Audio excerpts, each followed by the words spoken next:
Someone puts something in front of you, it looks clean and beautiful and compelling.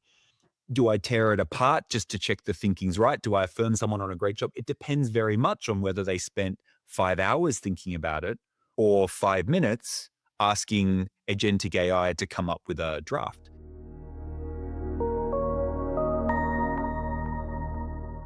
In this episode of Sensemaking Conversations, we question what cuts deeper than productivity or even tech trends.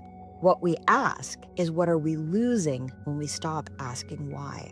My guest today is Misha Byrne, an esteemed Singularity University Fellow and an expert in neuroscience and performance. A social cognitive neuroscientist turned behavioral strategist, Misha helps leaders and organizations around the world rethink how we adapt, decide, and lead in an AI-powered world. He's held key positions at the Future X Academy and Neuropower Group, and he's advised Fortune 500s and peace initiatives alike. Misha has co-created everything from AI personalities to neuro-intelligent leadership systems. Today, we talk about dopamine, distraction, and why our brains crave comfort even when we want clarity. We unpack how AI might be reshaping our thinking and what it means to bring your full attention back online.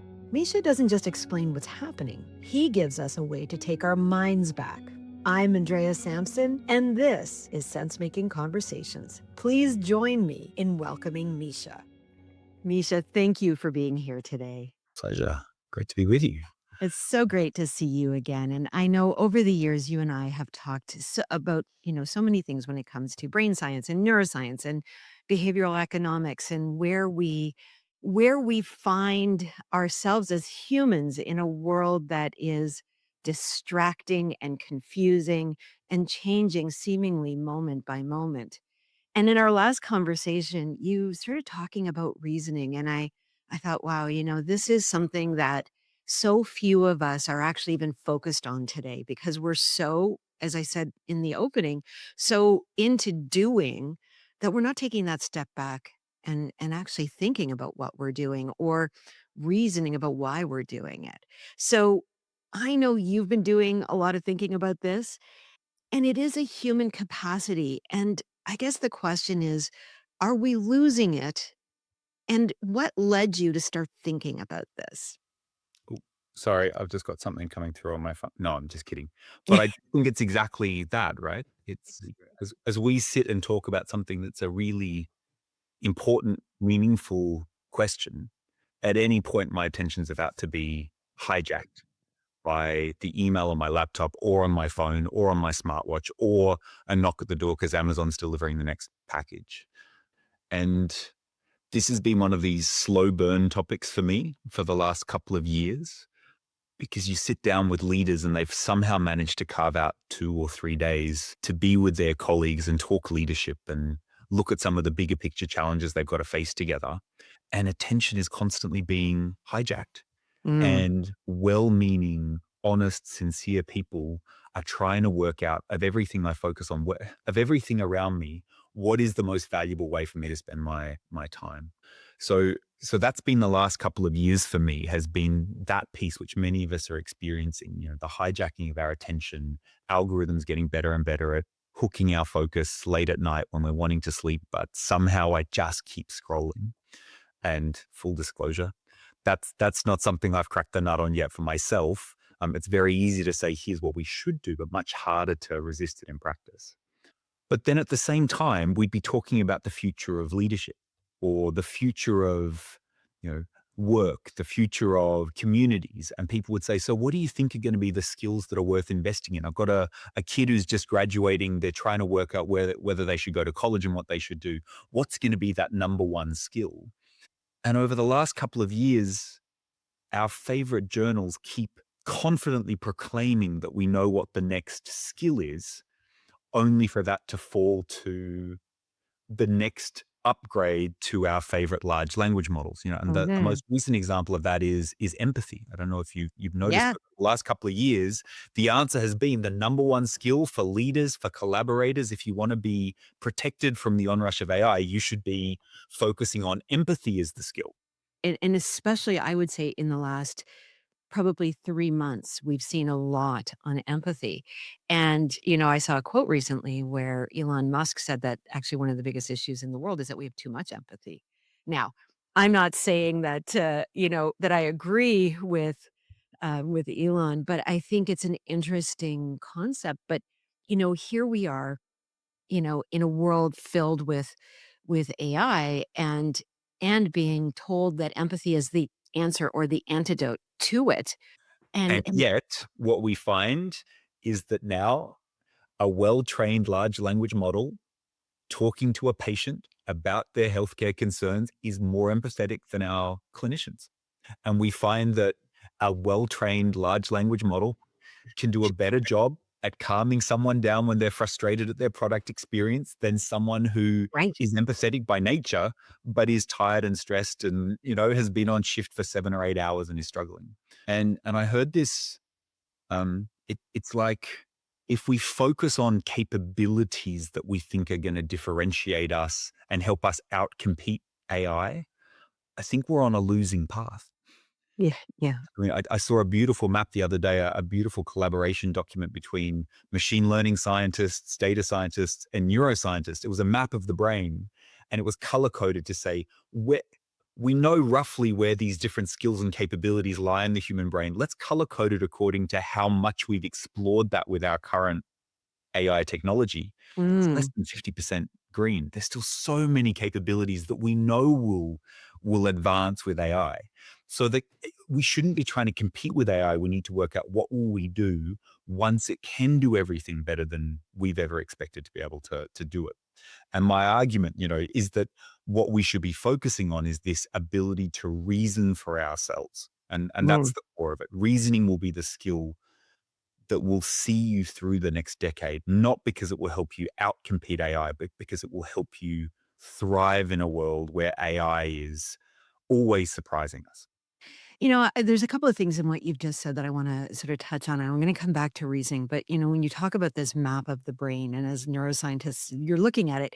And I think what's really fascinating, the reality is the brain has been a bit of a black box, an unknown Yeah. system for, up until recently. And even now, we still don't fully understand the brain. And yet here we are trying to map it in the context of large learning models and AI. And I find that fascinating because here we are, like you said, trying to, in some ways, compete with AI, which is not going to work. And I think what you just said is so important, which is we're living in a world where AI is not going away, and it's important. There are many things it's giving to us, and there are many things that it's allowing us to do in a better way. So this is where I think it comes into reasoning because if we see AI either as a competition for the jobs that we have or as a replacement for the work we're doing, we sit in a place where we abdicate our own responsibility, I think, in True. some ways. If we start to see AI, and this is the way I like to think of it, as a thought partner, it forces us into a place of having a responsibility alongside of that.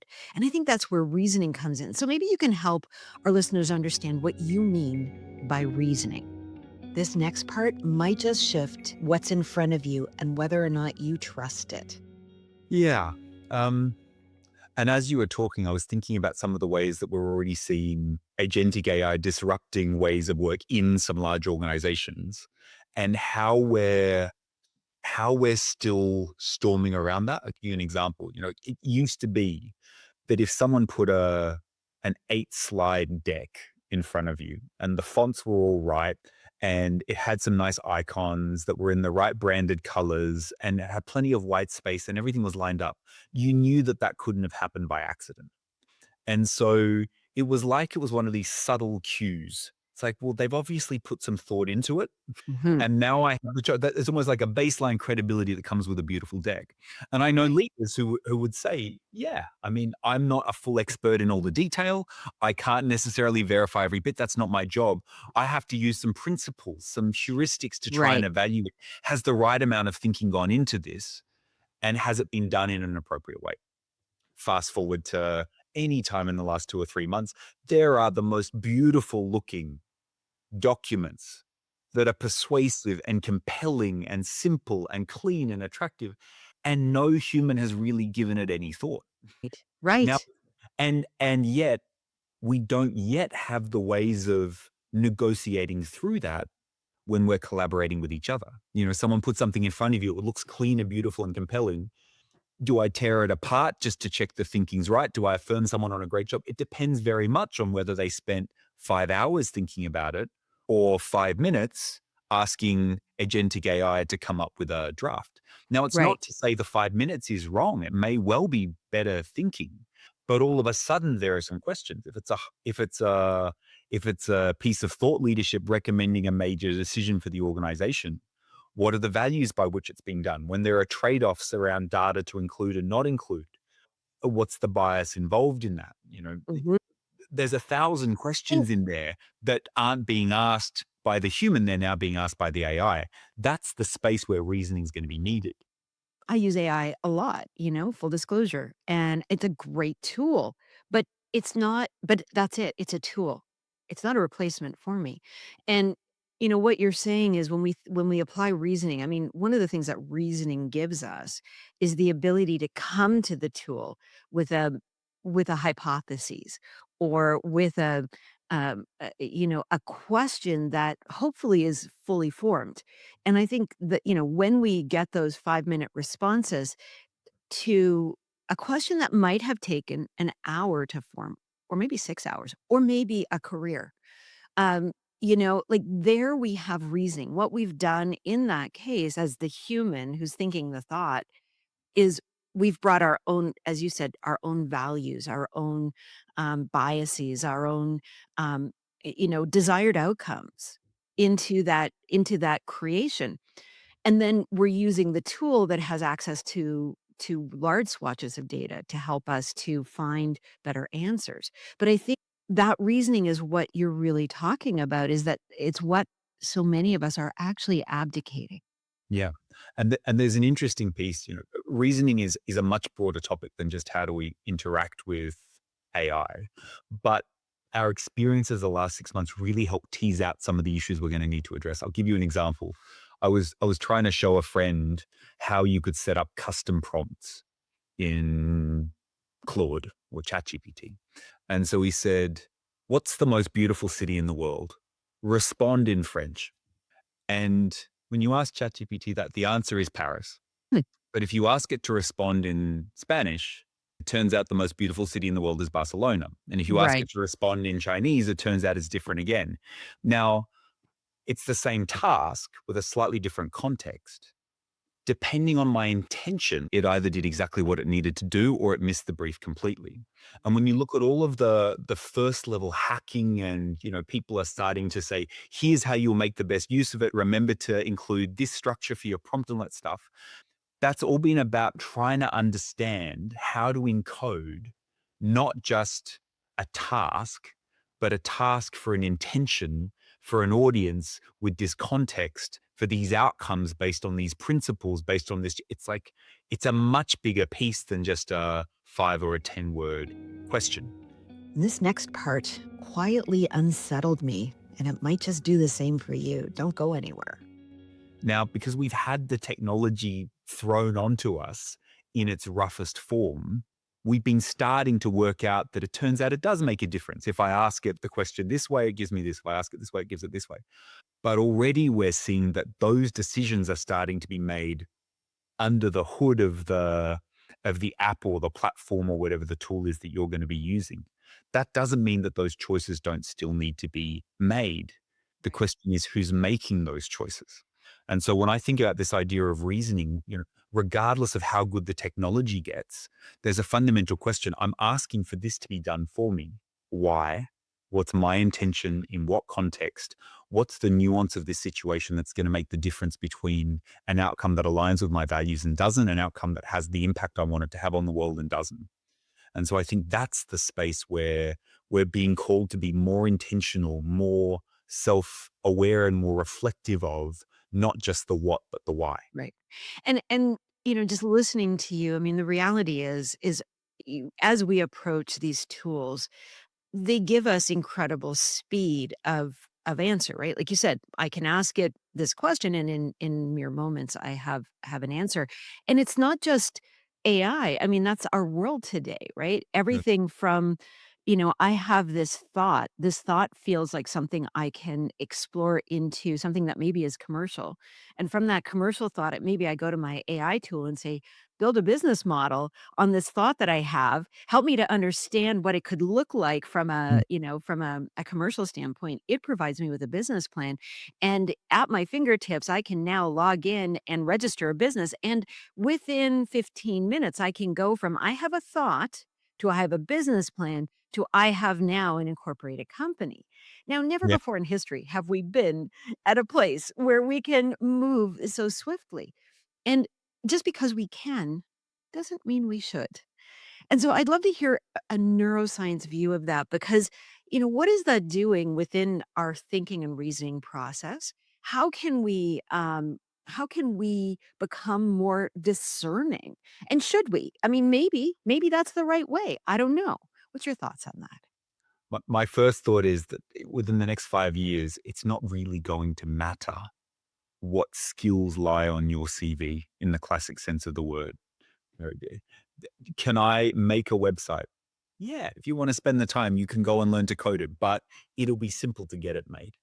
Yeah. Do I exactly as you said, that friction that always used to exist between my desire or my intention and making it real in the world is gonna dissolve in a way that we can't quite truly fathom yet.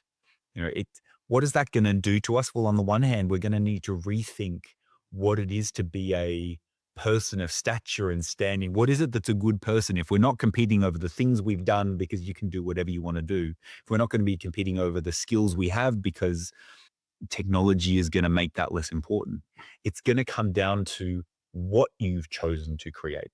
It's like we're gonna become our own mini gods in a way. We're all going to have ultimate omnipotent power to manifest the things that we want in the world.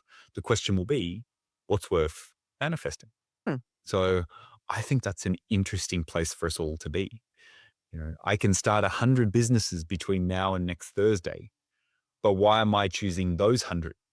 All of a sudden, the opportunity for me to have either incredibly positive impact or incredibly negative impact on the world around me is amplified exponentially. And so the bar is raised around what we choose to make real and make happen in the world. This next part gets a little close to home. Don't go anywhere. You don't want to miss this. And so this is interesting. If you're a technology optimist, you say we're heading to a world of abundance. And that abundance is that the energy and effort required to care for our basic needs is going to become trivial. I now want food. Well, what food do you want? Because it's going to come in any number of channels at a fractional cost and all those things. But now that I really can have whatever I want, what kind of diet is going to actually give rise to the kind of person that I want to be? That's a second Yeah. order question in terms of long-term consequences of my choices, long-term impacts on myself and on other people in my family. So as the friction removes, we're going to go through a period where it feels incredibly easy. And then quite quickly, our choices will catch up with us Right. unless we're proactively having some thought and discernment around how we do that. I had a conversation a couple of weeks ago with someone we both know, Zaina Kayat, and Zaina and I were actually talking about the future of obesity.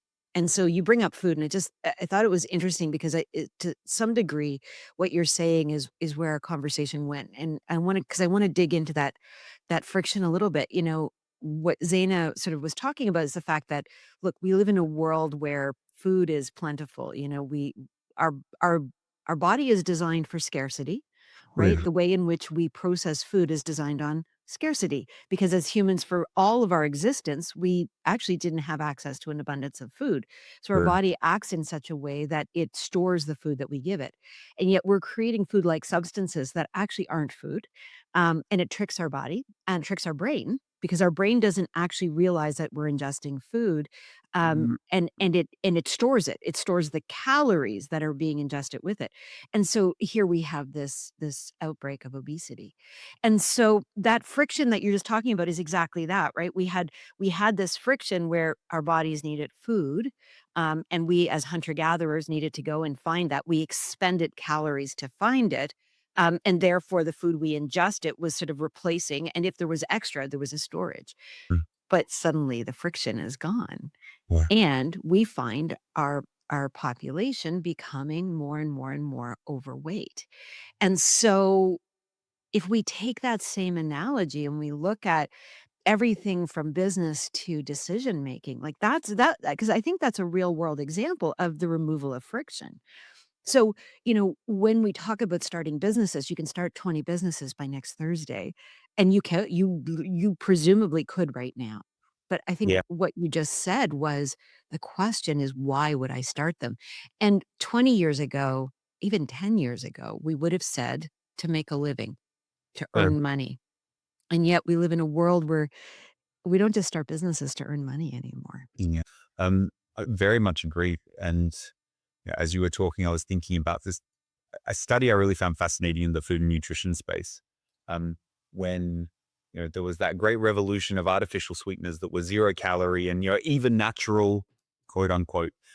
And of course, after a few months of longitudinal studies, we realized that these artificial sweeteners were still giving rise to weight gain. It's like, how are Right. they doing that? And part of the answer is we have them with a meal, and our body senses the sweetness and says, if I'm taking something sweet, it must be time to store food. Right. And a And beautiful example of a simple, we think we've cracked the code with a bit of technology that's going to make our lives easier. We can have the sweet and not gain the calories. We're going to be able to do a quick fix and make it work.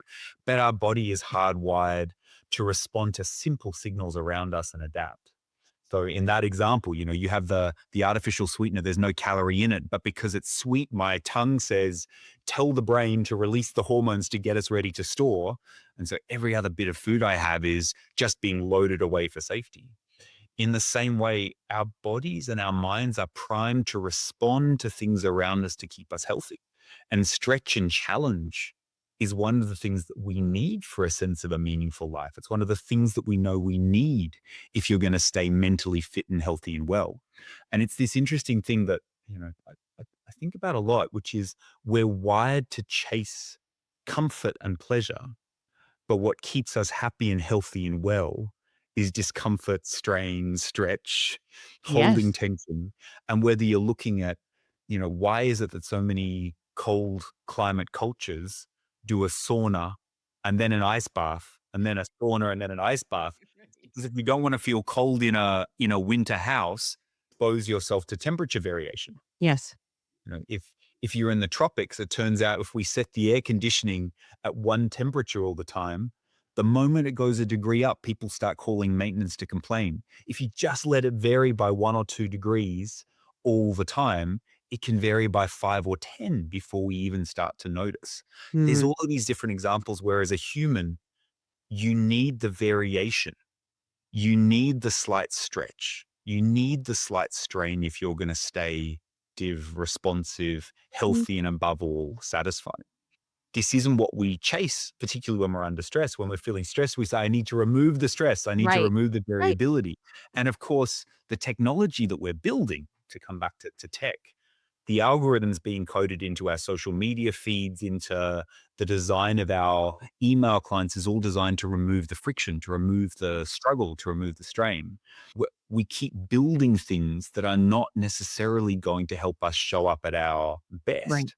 So I'm a big advocate for how do we find ways not to let the technology make us too comfortable, but Mhm. consciously choosing out some of those things that really are going to help preserve our adaptability. And this is where discernment comes in, right? Because, if we think about that, that comfort level, we're seeking comfort. And what we know with as we get more and more and more comfortable, we get bored. And what do we do when we're bored? We do things that sometimes are helpful, but mostly aren't. Yes. Whether it be we pick up our phone and start scrolling on social media, or maybe we, and this was true of sort of certainly kids, what happened when kids get bored? They get into trouble. We know that, right? So keep them active, keep them going. So here we are as a society being trained by technology to make our lives easier, which is not a bad thing. I can log into whatever my chosen AI tool is today, and I can use it as a thought partner, and it can augment my thinking. But at some point, I go, all right, great. What used to take me a month now takes me less than a day. What am I going to do with the rest of my time? Yeah. And so then we start getting ourselves into trouble. And Yeah. so how do we, look at that discomfort of boredom and we use it as a catalyst that helps us go in helpful places versus harmful places? Because that discernment is really what, as we said at the beginning, like if we keep going down this road, that skill, that muscle atrophies. So boredom, rather than moving into action, is there a step we should be doing in between?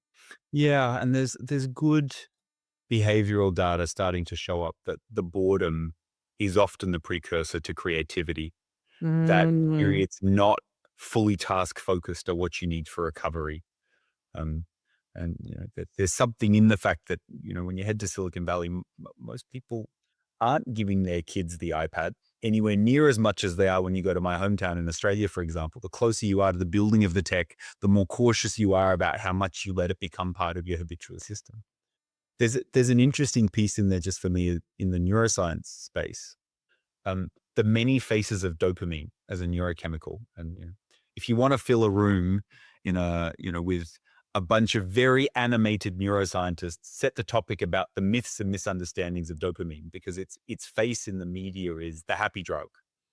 It's a far more nuanced and multifaceted set of systems in the brain than just the happy drug. But there are two interesting things that are pretty reliable when it comes to the dopamine system. One is it habituates, and the second is its role in learning.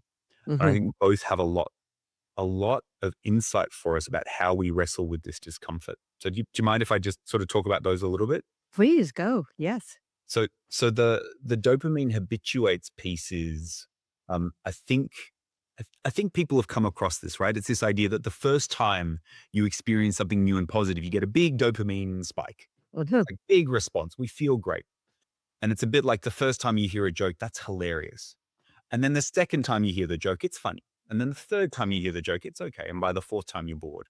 That spike to a smaller, turns out that that's fairly consistent with how the dopamine system responds to anything, whether it's a new, an app that you love or it's a TV show that you're obsessed with. Why is it that after the third series on your favorite streaming service, you're sort of watching it and you're sort of wanting it to end, but you're too invested to get, it's like it's the dopamine system habituating. Now, it turns out the dopamine system responds just as much to a new stimulus, even if it's not something traditionally pleasurable. And it's because the dopamine system is not actually a pleasure system, it's actually about seeking novelty, pushing you to notice things that are going to challenge you and stretch you. And so the reason that's relevant, whatever you choose to do that's new, anticipate that your mind will habituate to it quickly. Yeah. Anticipate that your brain is wired to take something that's pushing and stretching you and take it back to business as usual as quickly as it can. So that's part one. It's to say, anticipate that you're going to habituate. Mhm. It's going to be spending too much time doing any one thing in terms of weeks to months to years. Your brain after a while will say, I can do this more efficiently. I don't need to have the full reaction every time. And what once was meaningful will start to fade away. Um, the second part that I think, when I talk to people about it, seems to be less well understood unless you're a cognitive neuroscientist who spends their time digging down deep in the midbrain, is the role of the dopamine system in learning. I love this next part. The conversation is about to take a shift. Stay with it. It is absolutely worth it. And I came across this almost by chance when I was a young gradling, a graduate neuroscientist. My first research project when I'm unsupervised with research participants of my very own. We were trying to understand what happens in the brain when you make a mistake or you get feedback that you're going to need to do something different. Mm. And it turns out that when things are going the way you expect, I tried to do this and it worked. Your brain is giving you little micro hits of dopamine, little micro hits. It's almost like Yep. it's like multiple times a second. There's these deep parts of your brain are just going, it's okay, it's okay, it's okay, it's okay. It's okay. And when you get feedback that actually the world's changed and you need to do something differently, this dopamine drops. The Mm. mismatch between what Wow. I expect and what I got as feedback from the world, that triggers the dopamine system just to pull back. And Mm. it needs to do that because that drop fires up your expensive thinking system, your learning system, the cerebral Right. cortex. It starts as this big wave of this big pulse of energy that happens about a few hundred milliseconds after you get your feedback. But it's a little bit like when you take an iPad away from a kid. If you've ever had like a kid lying on the couch, they're watching the iPad and you say, now it's dinner time, and you pull it Yeah. away. You know what it looks like when you take dopamine away from the brain. That's not a happy moment. Now, interestingly, the size of your brain's response to that dopamine drop, the bigger it is, the more likely you are to have been good at school. It's Mm. gotten good grades at university. If you've got a brain that's sensitive to the feedback, it'll fire up and it'll learn. But a little dopamine drop is a good thing. A big dopamine drop in 5 different places all at once with, 3 months where I'm feeling like no matter what I do, I'm constantly getting feedback. Now we're not in a dopamine drop, we're in a dopamine deficit. Mhm. And so there's a certain discernment in that. How much change and stretch and discomfort do I need to fire myself up and get a sense of purpose and meaning and be engaged in a new and interesting task? And how much stretch is actually going to get me into the dopamine deficit space where no matter what I do, I feel like I'm behind and I can't succeed. So, so when you put those together, we need to be seeking out the challenge and be seeking out the new things and expecting that our brain is wired to habituate. But at the same time, we've got to get the balance right between these are the things that I can rely on, that I hold as true to me, that are part of the stable core. And these are the places where I'm consciously leaning into something that's going to fire up my frontal lobe and get me working differently. So I see that it's almost like it's a very Buddhist way, but Yeah. middle path, neither too much challenge nor too little challenge is what we need if you're going to keep yourself in that adapting and learning space. And what I hear in that though is it's like, okay, so if I'm in a place of doing something and I'm getting these little hits of dopamine all the way along, uh, and know that I mean, we also know that, the dopamine is becoming less and less effective as we're going along. That feedback loop that happens would we do something, we then go and get feedback.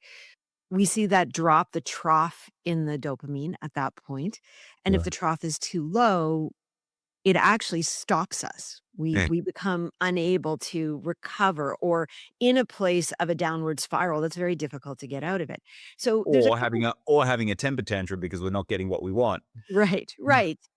And so it sounds like there's a couple of things in that, which is number one, be aware that no matter what is giving you dopamine today, no matter what is feeling good today, it's going to become feeling less and less and less good over time. That's just a reality. We know that. Even when we're doing something we love and we're getting that constant hits of dopamine, those micro hits, feedback is essential. Mm. Feedback is actually really important to us because it actually helps to reset that dopamine system. But if we are afraid of that feedback, or if we have waited so long to get that feedback that when we get it, we go into that depth of despair, we've actually worked against ourselves. And so part of this idea of the middle way, but really what we're talking about is using reasoning as a way to understand how we're responding. So I'm doing a project, I'm working with, a client, or I've got a deliverable to my boss.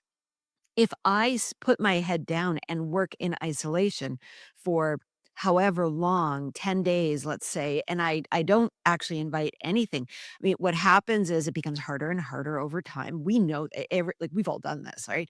You get your head down, you're into micro focus and, leave me alone. And, for the first couple of days or the first period of it, you're, oh my God, I'm getting so much done, productive. And then the productivity slows and it becomes harder. Your brain becomes less and less effective. And really, what's going on is that the reward system is no longer giving you what you needed. You're not able to see it in the same way. And then suddenly we have that, we know that we now need somebody to look at it. And we're terrified because we've been in our world, in our own little bubble. We hand it off to someone and they come back with, the red pen, of like, well, did you think of this? And we're so invested in it that we can't hear the helpfulness of the feedback. All we can see is that they hated our baby. They're calling it ugly. Don't call my baby ugly. That's rule number one. If you want to be in collaborative environments, don't call someone else's baby ugly. Yeah, that's exactly it. And I see a couple of interesting accelerations of that tension in our current environment. Um, One is that our tools are starting to take on personalities, and those personalities are becoming quite affirming. Yes, I, uh, yes. I literally just before we got on this call, I don't know if I should admit this. I thought I've been in data mode the last few hours. I just need to get back into conversation. So I used an LLM. I said, "Can you just quickly ask me these questions? I'll see if I can respond to some of them. Like what should I be thinking about as I get ready for this talk?" Try as I might, I couldn't get through an answer to a question without it giving me positive feedback. You would be amazed. I am insightful. I am erudite. I am brilliant. The way I string these things together. I told it not to, and it kept giving me this positive feedback. Mhm.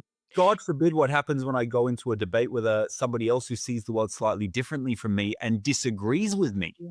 Oh, what Isn't are you for? I mean, isn't this what the frustration is for many parents right now with, like suddenly, our kids can no longer everyone has to get a trophy, no one can be a loser, And so like what we're doing is we're training our children to not be able to receive feedback in a way that's helpful. And I mean, as somebody who works with I mean, I that's what I do for a living. I give feedback. And and it's such a big part of what I do because I'm listening and I'm providing I mean, even in this conversation, you and I mean, to some degree, like, I'm mirroring back to you some of what you're saying, but at the same time, giving a different perspective. And because this is a conversation, it doesn't feel like feedback, but in fact, a conversation is a form of feedback, right? As you volley something to me, I listen, I hear, integrate it, and then come back with what my interpretation of that is, and then you're doing the same. And look, we see this in our world today, right? Where, gosh, if we think of I mean, here in Canada, we just had our election yesterday and so, thankfully, it's not quite as, as tense as it is in other parts of the world, but we see our politicians doing this now where there's no longer conversations with our politicians. It is we're being told what to think and what to do, and we're being berated if Yeah. we're not thinking in that same way. So that again, the reasoning is being taken away, which is being told we're being told, "You don't need to think, I will tell you how to interpret." Yeah. And so, as you think about that in the lens of neuroscience, what are we doing to our brain when we're moving so quickly, when we're no longer listening, when we're assuming that the tools that are telling us that we are amazing and brilliant, and we're listening to, our society saying, "Don't worry, you don't need to think about that because I've done the thinking for you." What's that doing to us? Well, what it's doing is leaving value on the table in Mm. terms of your brain's ability to think and wrestle and reason with complexity. And, this is a generalization because for everybody who's not, there's someone who's busy thinking deeply and finding Mm. their pieces. But in general, IQs are dropping. They have been for a while as we start to hand off some of the underlying pieces and as we start to rely more and more on algorithms to make the decisions. I think the choice we have as individuals and as communities is, do we keep going for the more and more automated experience of some of these bigger questions? Or do we really think about what are those challenging edge cases that require your frontal lobe to wrestle with complexity, to sit with ambiguity, to hold tensions, to manage our way through? And there's an individual piece to that, but there's also, the ability to reason together. And again, you started this by saying, what's the difference between reasoning and decision making? I think we've got Mhm. no shortage of decision making frameworks. And I think we should do this. And who are you in charge to make the decision, or am I in charge? Of what do you get to make decisions about? And what do I get to make decisions about? That's a world away from here's a complex issue where there is no right answer.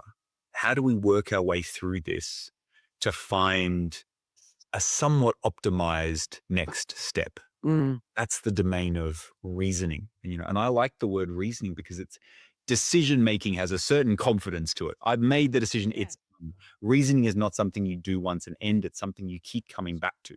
You negotiate with each other. And, to Mhm. your point, politics everywhere is becoming more and more fragmented and adversarial. We've lost this ability to reason with each other and reason around important topics with people who share very different views from our own.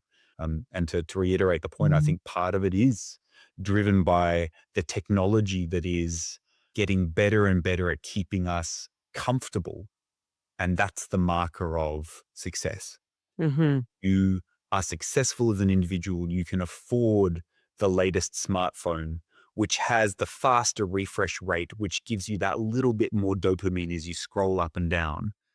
And so we're equating success with comfort, Mm. whereas we need to be equating significance and meaning in our lives with challenge and impact. It's so interesting. I mean, as humanity, when we think about where we are today, 2025, the world that we live in, we are living in incredibly comfortable environments. And that's, I know that it is different for different places in our world, but generally as a whole, our quality of life is better than it ever has been. Our ability to live and to thrive is greater than it ever has been. And of course, there is inequity, but we're just at a higher level than we ever have been. And that has, put us into this place of comfort, of, that we don't have challenge. And so, it's, I remember hearing a quote once that has stayed with me. And that quote was, for many of us, we are so free we can choose bondage. And, and I think that that is something that, um, as we think about neuroscience and the way our brain works, that bondage is our ability to, are we choosing to be curious? Are we choosing to be discerning? Are we choosing to reason? Are we Or choosing to are have difficult conversations? Are we choosing to not Yeah. shy away with the consequences of the lives that we live and the ways in which we're advantaged in the way that others may not be? Are we choosing to really sit with views that we find challenging Yeah. and try and understand where they come from? Or are we choosing to allow others to decide all of that for us, and that's a choice. That's a Yeah. choice. And, so as we come to this conclusion of this incredible conversation, thank you, Misha. This has been so interesting. Um, you know, what would you like to leave our listeners with today? Maybe it's somebody who's a leader or just a curious human. What small shift can they make today that would help them to reason more intentionally? So a couple of thoughts. Just because the challenge is newly relevant to us doesn't mean that we're starting from square one. As I was thinking about this conversation, whether it's, theory U, which is about how do you bring groups together to sit with discomfort and let go of old assumptions, or classic behavioral strategies from CBT. It's not that the insight around how to help your brain respond doesn't exist. We know what we need to do. And so not to assume that you're starting from a blank page. If you are a leader and you're wanting to lead into this space, there's plenty of existing techniques and methods for you to learn. As an individual, I think it starts with awareness. What is that Mm, small practice, that small reminder that can just start to put a gap in between a stimulus and a response? When the no. notification comes in, it's not to assume that you'll never get a notification and somehow find yourself an hour later still looking at your phone, because that Right. happens to us. Of But course. if each time it comes in, you can just sneak in a breath or a question or a pause, the question I'm finding most useful is, what is the most valuable use of my time right now? Mm. Where would I choose to place my attention if I had a choice? And just that kind of question can be enough just to nudge your day in a slightly different direction. I think was it Viktor Frankl who said between stimulus and response, there's a space. Yes. Yes. Yes. But it's we there's no shortage of stimuli in our worlds now. Mhm. The responses can be automatic plenty of the time, but every time you can put a space in between, you're more likely to end up having the kind of day or week or impact that you're wanting to have. Mm. So And I start think small. and I think the thing that I've learned from you here today that I wanna add to that is to recognize what comfort looks like for you. And in that moment of choosing between stimulus and response, choose discomfort. Mm. But not all the time. Yes, absolutely. Absolutely. This has been fantastic. How can our listeners keep in touch with you? Reach out to me on LinkedIn. I would love to stay connected if you've got questions. I love going deep on the neuroscience and the practicality of what you can do about it. So reach out to me, or check Um, out our business's website, neuro.group. Group, yeah. So, check out Misha and his work. He heads up one of the faculties at Singularity University out of Silicon Valley, does incredible work there and continues to, write and speak on neuroscience and the impact on all of us as humans. So thank you, Misha. This has been incredible. Thanks, Andrea. Great to chat. What Misha reminded us today is that thinking hasn't disappeared. We've just outsourced it. We've optimized our lives for speed, certainty, and ease, but reasoning, the kind that requires reflection, context, and discomfort, well, that can't be automated. This conversation asks us to pause and to notice, when are we actually thinking with intention versus when are we letting the system decide for us? Misha made it clear reasoning isn't a skill we learn once. It's a practice we return to again and again, especially when the world around us is moving just a little too fast. So before you reach your next answer, ask yourself a better question. If this episode gave you something to think about, share it and subscribe for more episodes that help you make sense of the world, one conversation at a time. I'm Andrea Sampson, and this has been Sensemaking Conversations. Until next time.